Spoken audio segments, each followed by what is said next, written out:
Buenos días, Junta Directiva de Smurfit Kappa. Nosotros somos los analistas de la parte del área financiera. Estamos conformados este grupo por Julián Rendón, Diego Chaustre, Luis Miguel Quintana, Sarita Gaviria y mi persona, Juliet Mercado.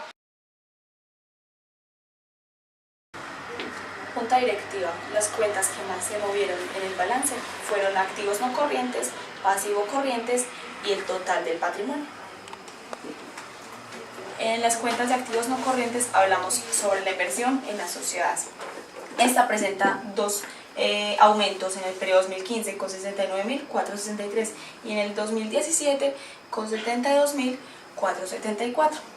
La organización Colombates S.A. ha aumentado sus ingresos y su utilidad neta en dichos periodos. Ellos han incrementado sus inversiones en nuestra compañía. En propiedad, planta y equipo se obtuvo un aumento en los 4 periodos de 92.819. Esto debido al aumento de terrenos, edificios y altas construcciones, como lo son los molinos y la planta de empaque Yum. Bueno, nuestra cuenta de activos biológicos se movió de la misma manera que propiedad, planta y equipo. Esta tuvo un aumento año tras año de 306.643, ya que aumentamos las hectáreas de plantación forestal que se utilizaron para la plantación de la pulpa de papel. En la cuenta de pasivos corrientes hablamos sobre préstamos. Esta tuvo un aumento del periodo 2014 a 2015 de 102.206. Esto debido a deudas presentes con bancos. Estos intereses causados por las entidades como Bancolombia, Banco de Occidente, Papelsa S.A., entre otros. Estas fueron de 3.199 en el periodo 2014 y de 4.849 en el periodo 2015. Bueno, en las cuentas por pagar comerciales y otras cuentas por pagar se presentó un aumento muy notorio del periodo 2015 de 162.062.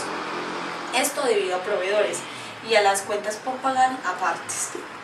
Estas cuentas representan las obligaciones generadas por el recibo de prestaciones de servicios, por adquisición de materias primas y otros suministros necesarios para el desarrollo de nuestro objetivo social. Además, en otras cuentas por pagar se incluyen dividendos que no han sido reclamados por un valor de 600 millones aproximadamente en el periodo 2015. En provisiones se muestra un gran aumento en el 2014 de 1.421. Por el contrario, en los 3 últimos periodos se obtuvo un descenso del 2014 a 2015 de 845 y de acá en adelante se presentó una variación de 508. Esto debido a provisiones y revisión de provisiones. Nuestro patrimonio presenta un aumento de 187.335 del periodo 2014 a 2015. A 2017. Esto aumenta la instalación industriales pues para nosotros. Nuestras cuentas que más se movieron en el estado de resultado fueron las ventas netas, el total de gastos administrativos de ventas y la utilidad operacional.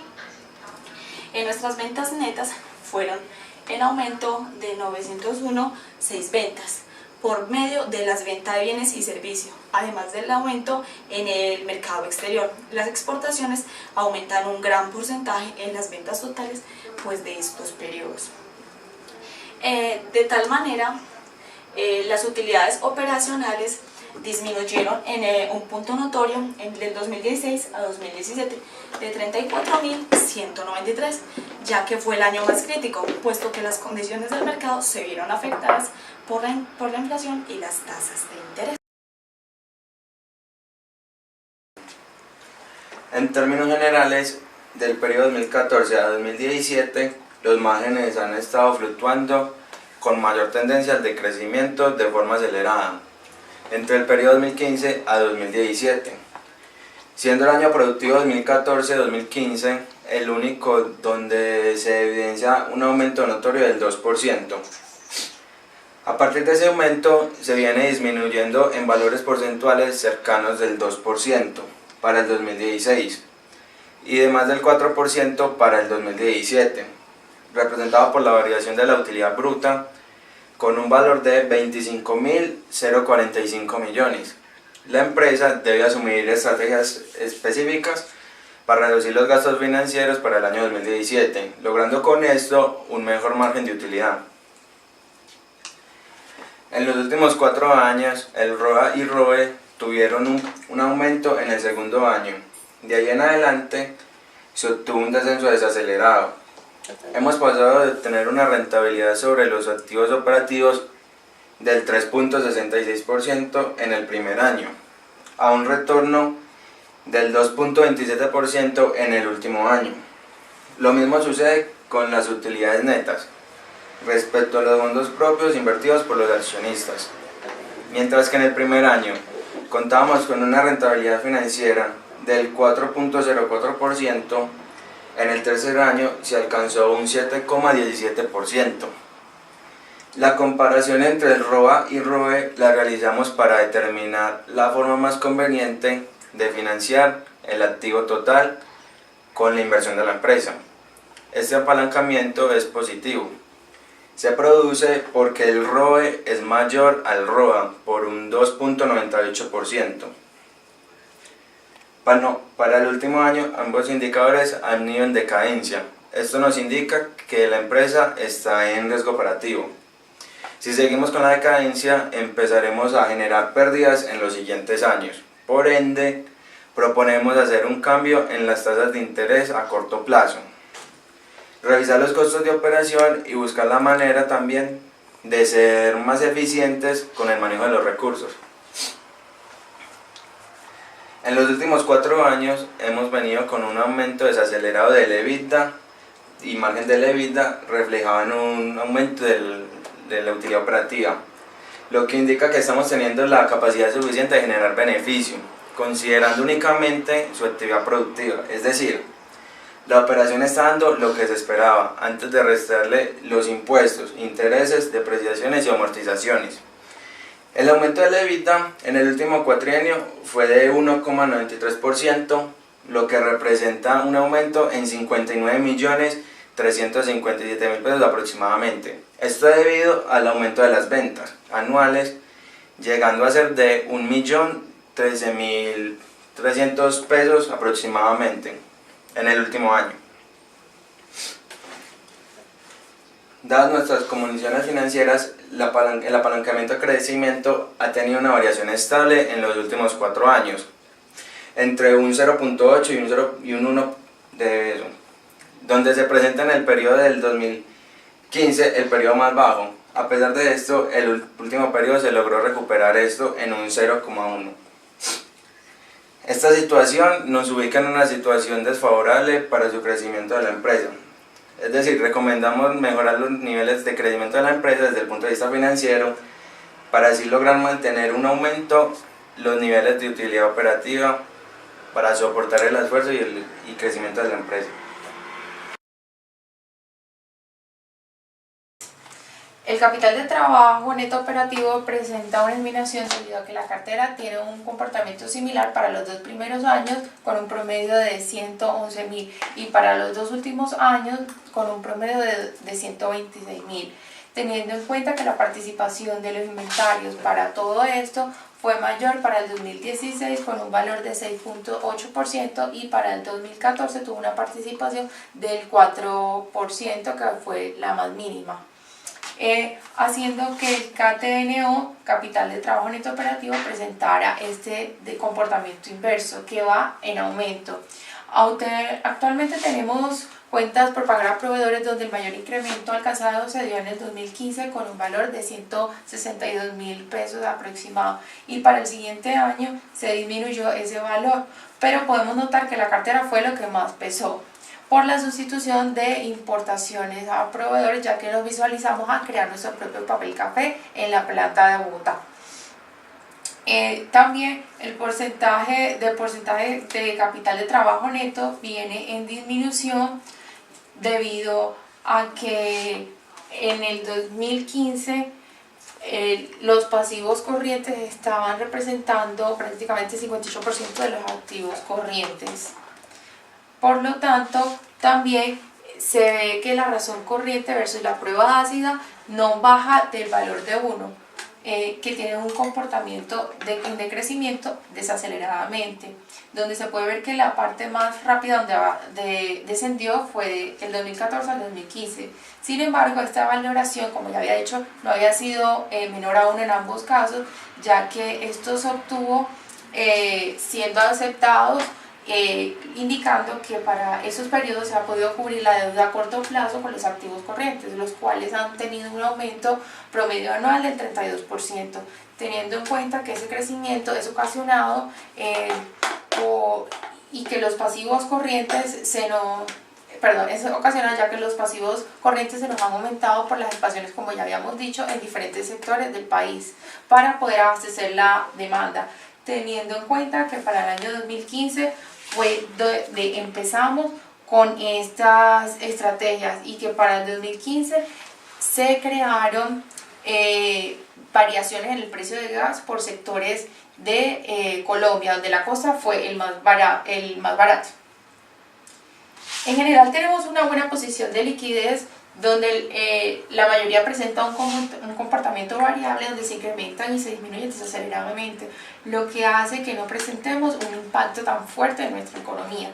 No obstante a esto, nuestra capacidad para atender nuestros compromisos a corto plazo nos han visto tanto afectados independientemente de estos indicadores, y más que todo por estos dos de la prueba ácida y la razón corriente, lo que actualmente no es una alerta tan fuerte para nosotros, sino preocupantes como ya había dicho, para buscar estrategias que nos ayuden a mejorar estos valores, teniendo en cuenta que por medio de todo esto actualmente nos pesan más los inventarios y la cartera y otra variable también importante es que los pasivos se aumentaron por estas inversiones, pero esperamos que a futuro, al hacer estas inversiones, nos podemos recuperar manteniendo el nivel de venta. Todo esto también es asociado al modelo de negocio de nuestra empresa, donde independientemente de que tengamos un endeudamiento a corto plazo, la razón corriente independientemente de que tengamos un endeudamiento a corto plazo, no quiere decir que no tengamos buena situación de liquidez, y ya que todos vamos más enfocados a mejorar la razón corriente y la prueba ácida, ya que si se pasa menor a 1 de estos valores podemos entrar en una crisis. Para nuestra situación de endeudamiento, actualmente contamos con una buena posición de liquidez, situación que también se puede ver reflejada en los endeudamientos que hemos tenido, ya que por medio de estos mostramos que normalmente trabajamos con parte del capital propio, es decir, que tenemos muy pocos créditos y los préstamos con los que contamos son por periodos, es decir, a corto plazo, menores a 1 año. Por lo tanto, tenemos una buena capacidad para pagar a tiempo nuestros compromisos, lo cual hace que no se nos vea afectada la situación para quedar con una buena liquidez luego de realizar estos pagos. Presentamos hoy en día niveles de endeudamiento, los cuales, si bien no son muy altos, son una proporción 30-70. Estos niveles presentan un comportamiento que no cumplen con el ideal, ya que están ascendiendo, es decir, van aumentando en lugar de disminuir, con un valor promedio de incremento del 1%. Y vemos que es un aspecto positivo, ya que no es un comportamiento que presente cambio fuertemente. Esto se representa como una situación crítica o de corrección. A su vez, la concentración del pasivo tampoco cumple con el esperado, ya que año a año aumenta cerca del 4%, y para finalizar, en el último periodo 2017 solo aumentó cerca del 3%, mostrando que el nivel de riesgo de endeudarse puede aumentar, pero situación que no genera aún una condición de no tener fondos necesarios y suficientes para pagar las deudas a medida que se van venciendo.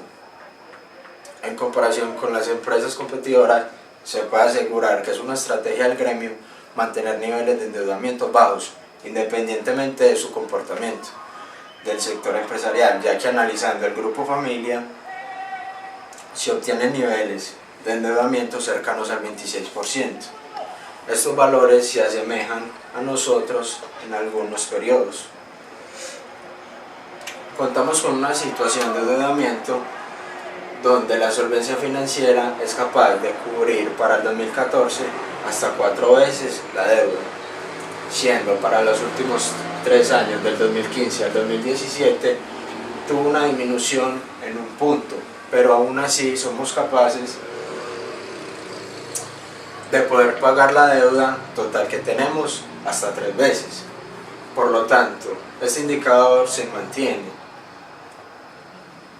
mientras que las cargas financieras y la cobertura de los gastos van en comportamientos inversos a lo esperado, teniendo en cuenta que los gastos financieros son los que más pesan y hacen que ocurran estos comportamientos. La carga financiera presenta un comportamiento promedio entre el 2014 y 2017 de aproximadamente 1.5%, mientras que la cobertura de gastos financieros disminuye a la mitad durante los periodos 2015-16, donde esperábamos el aumento. Y por último, el apalancamiento financiero de la empresa oscila entre unos valores muy similares en promedio de 0.2, que es la deuda financiera total sobre el patrimonio, lo que nos afirma que nuestra empresa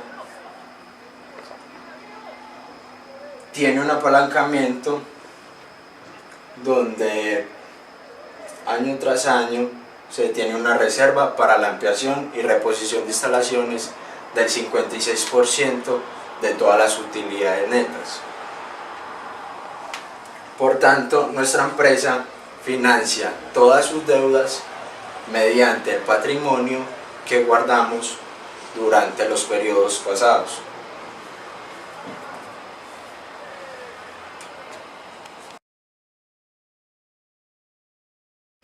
A continuación, les vamos a presentar las estrategias globales que permiten mejorar los indicadores y la situación de la empresa.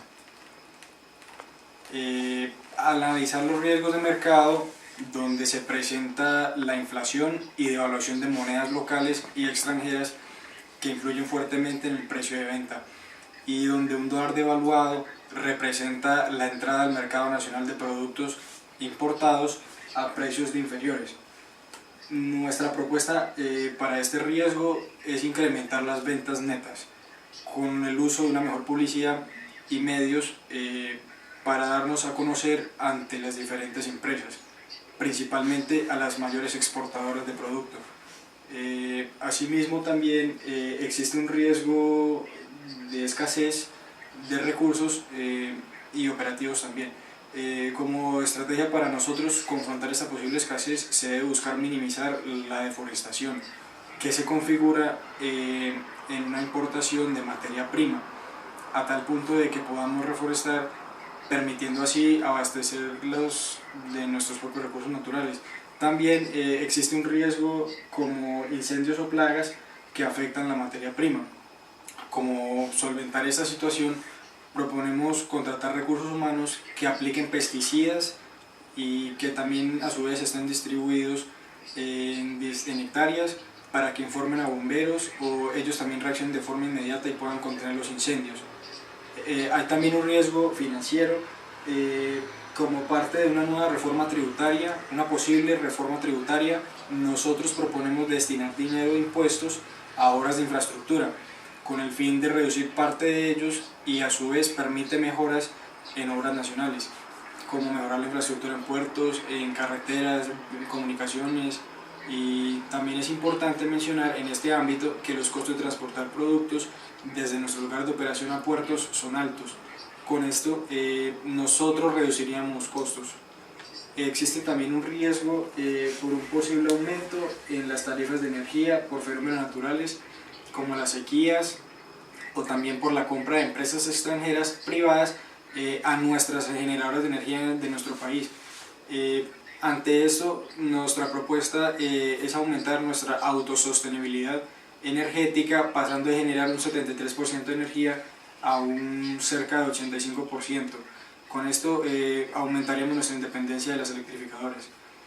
También ante un presente riesgo sindical, como nuestra propuesta para prever esto ante organizaciones sindicales, proponemos seguir con las prácticas eficientes, justas, diálogos constantes con los líderes y empleados, donde así sigamos con buenos funcionamientos de nuestras distintas labores de cada área para que no haya huelgas y se vean beneficiadas ambas partes.